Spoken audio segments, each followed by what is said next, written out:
Welcome to Stuck, Time to Improv. I'm Mary Scott with Business Riff, and I want startups to be wildly successful. Today, we're talking with Sidney Wormsby from Solutions with Results. We're going to be talking about some simple strategies for explosive growth for startups. So welcome, Sidney. Thanks for coming. Thanks for having me. So how did you come up with these particular strategies? I must admit they're not necessarily new, but they're more focused. There's an old Italian finance accounting guy named Pareto that came up with this Pareto's rule, Pareto's theory, which we now call commonly the 80-20 rule. It says you focus 20% of your efforts on the thing that drives 80% of your results and vice versa. And the same is true in business. And so what I do is really focus all of my activities, energies with the business on those 20% of the business activities that actually drive revenue and profits.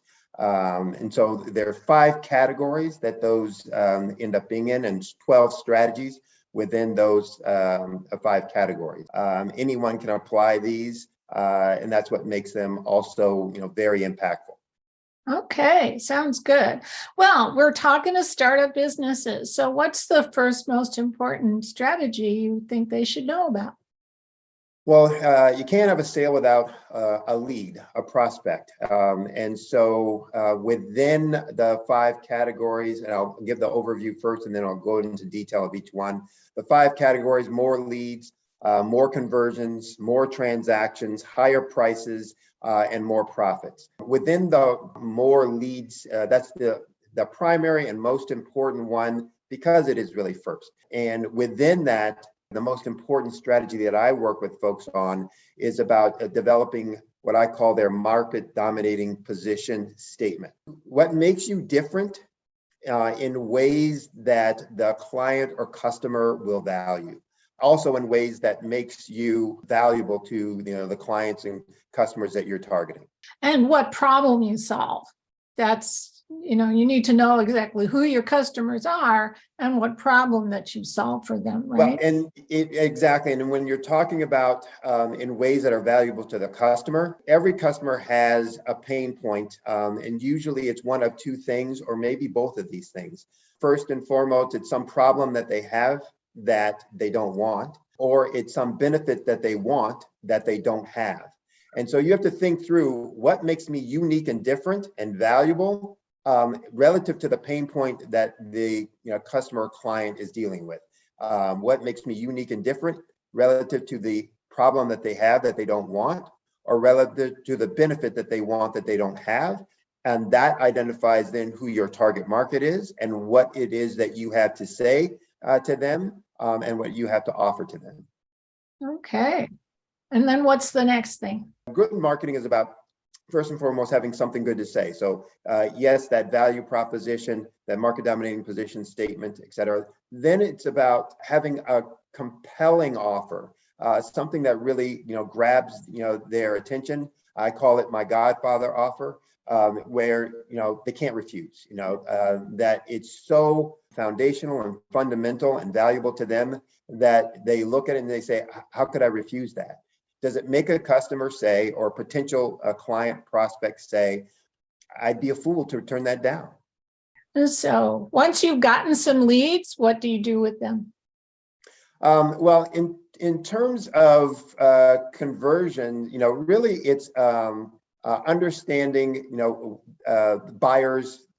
the buyer's position or status within the buying process. So most marketing and advertising is geared towards the 1% of folks who are ready to buy right now.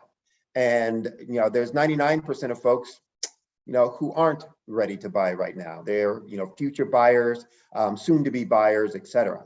Even when your first offer isn't ideal for them, that you are providing them a downsell opportunity.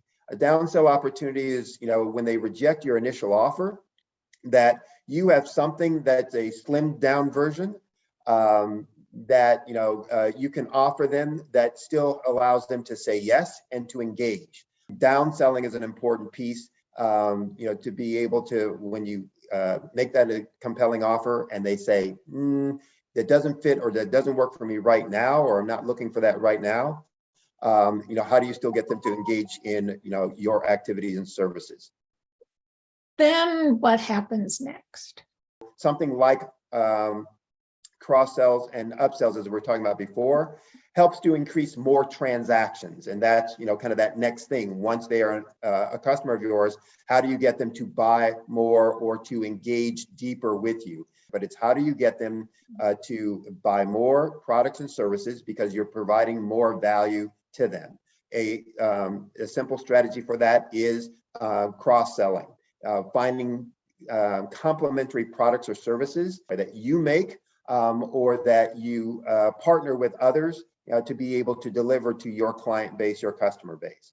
Right. Joint ventures and alliances are a great strategy within that, finding other businesses that are complementary, that do something with your client just before your client engages with you, during the time they engage with you, or after the time that they engage with you, that allows you to bundle products and services in a different way, offer a more comprehensive set of products or services so that you can increase the number of transactions that they're having with you. Right. And it's about nurturing your leads. Like you said, most of the people are going to buy, but not today. And you want to make sure that you're top of mind when they're ready to buy.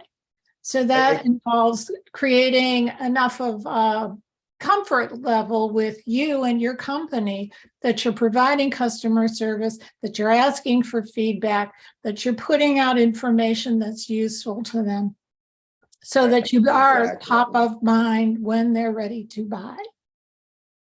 And that's so spot on. The old adage about, people don't buy from companies, they buy from people. Everyone wants to know that the person they're interacting with, dealing with, in a relationship with, has their best interests at heart or in mind. And so the same is true for your prospects, and your customers and clients. They want to know that you have their best interests in mind, that you understand them, you get them, and that you're providing things that are valuable to their situation, not just things that are helping you out. So the things that you just talked about are so critical to building that credibility, building that relationship. And you mentioned about nurturing. Surveys and studies show that it can be up to 12 to 13 interactions with a prospect before they actually buy. And so if you're just going up to folks thinking, I'm going to make an offer, they're going to buy, okay, no, I'm moving on, then you're going to lose out on a lot of potential sales if you're not nurturing that relationship, if you're not providing them things that help build your credibility with them so that they understand that you know what they're dealing with and that what you're offering is going to solve their problems and relieve their pain points. And the people that do buy, you want to thank them. You want to remind them that if they have friends or family who could use this product or service, to recommend you and to thank them for the recommendations, so that that's how you actually build a sales force. It's also relationship building on a deeper level, as you talked about before.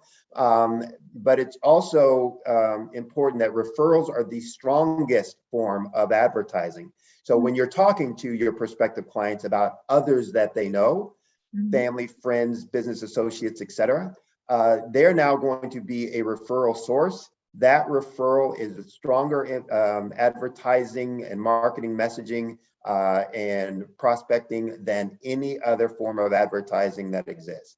TV, radio, Facebook, bar none, it's going to be a much stronger because it's coming from an individual that they know and trust, and therefore will act on their recommendation or advisement. Excellent. Well, thank you very much, Sidney Wormsby from Solutions with Results. We will put a link to Sidney for more information in the comments. This is Mary Scott with Business Riff. Join us again for Stuck, Time to Improv.